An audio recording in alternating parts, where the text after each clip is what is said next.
अस्सलामुअलैकुम स्टूडेंट्स। आज का जो हमारा टॉपिक है वो है CRO। CRO एक वर्सटाइल ग्राफ प्लॉटिंग डिवाइस है। इससे हम किसी भी फिजिकल क्वांटिटी का ग्राफ ड्रॉ कर सकते हैं विद रिस्पेक्ट टू टाइम। हम इसको CRO को कंप्लीट तो डिस्कस नहीं करेंगे, हम इसके कुछ मेजर पार्ट जो हैं वो डिस्कस करेंगे। सबसे इम्पोर्टेंट जो इसमें एक पार्ट है वो है जी ग्रिड। तो हमारा आज का टॉपिक भी यही है, what is the function of grid in CRO। CRO में जो ग्रिड का फंक्शन होता है वो क्या होता है, and what is sweep generator. और जो इसके अंदर जनरेटर होता है, जो स्वीप जनरेटर होता है वो क्या होता है और इसका काम क्या होता है। नहीं जी, स्टार्ट करते हैं। सबसे पहले जी ग्रिड। ग्रिड जो है वो एक नेगेटिव पोटेंशियल पे होता है with respect to the cathode. इसको समझने से पहले हम एक डायग्राम पहले डिस्कस कर लेते हैं। ये हमारे पास एक CRO की जो है वो स्कीमेटिक डायग्राम है। सबसे पहले अगर आप लेफ्ट साइड से स्टार्ट करें तो हमारे पास ये फिलामेंट होता है। फिलामेंट को हमने वोल्टेज अप्लाई करके यहाँ से इसको हीट अप करना होता है। हीट अप करने के बाद इससे आगे हमने कैथोड लगाया हुआ होता है। हमें पता है कि कैथोड से इलेक्ट्रॉन्स जो हैं वो एमिट होते हैं। अब जब यहाँ से कैथोड से इलेक्ट्रॉन्स एमिट होते हैं तो बेसिकली ये कैथोड से इलेक्ट्रॉन्स एमिट हो रहे हैं इस फिलामेंट की वजह से। तो ये फिलामेंट हीट हुआ और इसने कैथोड से इलेक्ट्रॉन्स को एमिट किए, तो यहाँ से जो इलेक्ट्रॉन्स एमिट होते हैं बेसिकली थर्मियोनिक एमिशन की वजह से एमिट होते हैं। तो आगे आगे आता है ग्रिड। अब जब ये इलेक्ट्रॉन्स यहाँ से जनरेट हो जाते हैं तो आगे ग्रिड है। अब इलेक्ट्रॉन्स के ऊपर भी नेगेटिव चार्ज है और जो ग्रिड है उस पे भी नेगेटिव चार्ज है। ऐसा क्यों है? क्योंकि ग्रिड का काम जो है वो बेसिकली दो चीज़ें करना होता है। एक तो इसने कंट्रोल करना है कि यहाँ से कितने इलेक्ट्रॉन जो हैं निकलेंगे और निकलने के बाद कितने इलेक्ट्रॉन जो है वो इस स्क्रीन पर जाकर टकराएंगे, और जो स्क्रीन पे जो आपका वेव फॉर्म बनेगी, जो उसकी ब्राइटनेस कितनी होगी, ये दो काम जो है वो ग्रिड कंट्रोल करता है। तो यहाँ से आपसे MCQ भी पूछा जाता है कि जी ग्रिड का पोटेंशियल क्या होता है। ग्रिड को हमने नेगेटिव पोटेंशियल पे रखा हुआ होता है with respect to the cathode. Cathode के लिहाज से ग्रिड का जो पोटेंशियल है वो नेगेटिव होगा, यानी कि वो कैथोड से ज़्यादा नेगेटिव होगा। ठीक है। दूसरी बात, ग्रिड का काम क्या है? फिर ग्रिड जो है वो कंट्रोल करेगा कि कितने इलेक्ट्रॉन जो हैं वो यहाँ से निकल पाएंगे। पहली बात थी नंबर ऑफ इलेक्ट्रॉन्स को कंट्रोल करता है। दूसरी बात ये है कि इन्हीं इलेक्ट्रॉन ने आगे जाके जब स्क्रीन पे स्ट्राइक करना है, स्क्रीन पे जब ये फॉल करेंगे तो यही इलेक्ट्रॉन ब्राइटनेस प्रोड्यूस करती है और जिससे हमें वेव फॉर्म नज़र आती है। अब जो ब्राइटनेस है वो भी बेसिकली ग्रिड ही कंट्रोल कर रहा होता है। तो यहाँ से हमें तीन से बातें समझ आई कि ग्रिड जो है वो नेगेटिव पोटेंशियल है, पहली बात।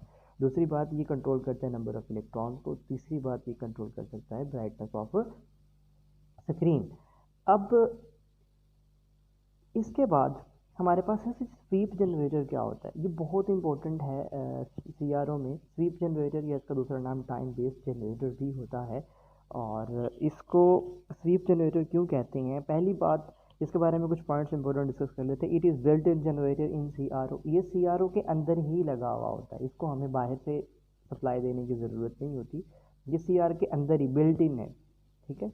और ये क्या जनरेट करता है? ये वोल्टेज जनरेट करता है। अब ये जो वोल्टेज जनरेट करता है, इस वोल्टेज को हम अप्लाई कहाँ पे करते हैं? एक्स एक्सिस पे अप्लाई करते हैं, एक्स प्लेट पे अप्लाई करते हैं, एक्स प्लेट पे अप्लाई करते हैं। अब इस वोल्ट जाहिर है, अब जो जो कि वोल्टेज जनरेट कर रहा है तो वोल्टेज की कोई वेव फॉर्म भी होगी। वो जो वेव फॉर्म इस स्वीप जनरेटर से प्रोड्यूस होती है, पैदा होती है, जो बनती है, उसका जो ग्राफ बनता है वो सात टूथ वेव फॉर्म की तरह होता है। सात टूथ मतलब आरी के दांतों की तरह। भी आगे हम इसको देखते भी हैं।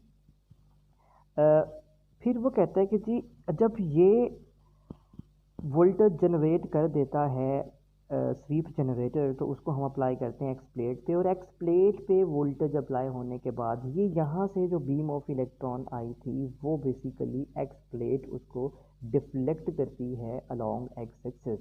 यानी कि हमारे पास एक्स एक्सिस की तरफ जो इमेज बनेगा, जो हमारे पास स्पॉट आएगा, जो ब्राइटनेस हमारे पास दिखाई दे रही होगी, वो एक्स प्लेट की वजह से, यानी कि हॉरिजॉन्टल एक्सिस में जो दिखाई दे रही होगी वो एक्स प्लेट की वजह से होगी। दूसरा, अब इस ग्राफ को डिस्कस कर लेते हैं। इस ग्राफ को हम कहते हैं जी सात उथ वेव फॉर्म। सात उथ क्यों कहते हैं? ये आरी के दांतों की तरह होगा। देखें, ये पहले ज़ीरो है, ज़ीरो से स्टार्ट होता है, लीनियरली बढ़ता है। मतलब क्या है जी, ये अगर आप इसकी CRO की स्क्रीन देखें तो कुछ स्क्रीन कुछ इस तरह से बनती है इसकी, और वेव फॉर्म जो है वो ऐसे करके आपके पास आ रही होती है। ठीक है जी, अब यहाँ पे देखें ये एक्स एक्सिस भी है, वाई एक्सिस भी है। ठीक है, तो अब ये जो एक्स एक्सिस के अलॉन्ग जो आपके पास जो ग्राफ शो हो रहा होता है बेसिकली स्वीप जनरेटर की वजह से होता है, और कहता है कि ये लीनियरली इंक्रीज होता है, यानी कि ज़ीरो से लीनियरली इंक्रीज होता है, और इंक्रीज होता है, इंक्रीज होने के बाद अपनी मैक्सिमम वैल्यू पर जाता है, और मैक्सिमम वैल्यू पर जाने के बाद वापस फिर वो रैपिडली ज़ीरो पे आ जाएगी। ये देखें, ये यहाँ से ये लीनियरली इंक्रीज हुआ, ये मैंने लिख भी दिया कि ये लीनियर इंक्रीज होता है, ये मैक्सिमम वैल्यू पर जाने के बाद ये रैपिडली ज़ीरो हो जाता है, वापस ज़ीरो पे आ जाता है। ठीक है जी, तो इसको हम सातुत वेव फॉर्म कहते हैं। यहाँ से आपसे दो तीन बातें पूछी जा सकती हैं कि सातुत वेव फॉर्म का जो ग्राफ होता है वो कैसे इंक्रीज करता है। पहली बात, वो लीनियरली इंक्रीज करता है। किसके दरमियान प्लॉट किया जाता है? टाइम पीरियड और वोल्टेज के दरमियान, टाइम और वोल्टेज के दरमियान। तो ये मैंने मेंशन कर दिया जी, इट इंक्रीज लीनियरली इंक्रीज करता है। After reaching its maximum value its rapidly drop to zero, rapidly zero हो जाता है। ठीक है, यानी कि पहले अगर वो अब ज़ीरो से स्टार्ट करें, यहाँ से स्टार्ट करें, फिर ये बढ़ेगा, बढ़ता जाएगा, मैक्सिमम स्पॉट मैक्सिमम वैल्यू पे जाएगा, फिर वापस ज़ीरो पे आ जाएगा। ठीक है, इसी तरह आपके पास जो है वो स्क्रीन शो होती रहेगी। मैं आपको इसका वर्किंग जो है वो आपको एनिमेटेड फॉर्म में जो है वो दिखाता हूँ। सबसे पहले जो एनिमेशन आएगी वो ग्रिड से इलेक्ट्रॉन्स निकलते हुए दिखाएगी, फिर जो है वो जनरल आपको ओवरऑल वर्किंग दिखाता हूँ, और लास्ट पे जो सिंक्रोनाइजेशन कंट्रोल है बहुत इंपॉर्टेंट है जी। सिंक्रोनाइजेशन कंट्रोल का मतलब है आपके पास जो आउटपुट, आपके पास जो वेव फॉर्म आ रही है वो किस तरह की नज़र आएगी, उसके नज़र आने के लिए डिपेंड करता है। देखिए, हमने दो प्लेट्स, डिफ्लेक्टिंग प्लेट्स यूज़ की थी, एक्स प्लेट और वाई प्लेट।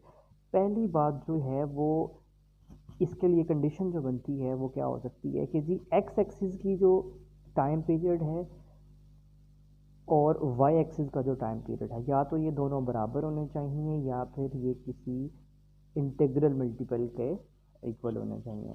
ठीक है, यानी कि ये या तो दोनों, ये एक्स एक्सिस का टाइम और वाई एक्सिस का टाइम बराबर हो सकता है, या फिर इंटीग्रल मल्टीपल हो सकता है किसी भी इंटीजर का। या फिर आप कह सकते हैं कि इन दोनों की फ्रीक्वेंसी जो है वो एफ ऑफ एक्स भी आप ऐसे भी लिख सकते हैं, f of x is equal to n of f of y. इन दोनों की फ्रीक्वेंसी जब सेम होगी तब आपको CRO पे ग्राफ दिखाई देता है, और CRO से हम वोल्टेज भी फाइंड आउट कर सकते हैं, फ्रीक्वेंसी भी, टाइम फेज डिफरेंस भी, और ये कुछ CRO के बारे में था। इसके अलावा कोई आपको टॉपिक नहीं समझ आता, आप कमेंट सेक्शन में मेंशन कर सकते हैं। अस्सलाम वालेकुम रहमतुल्लाह।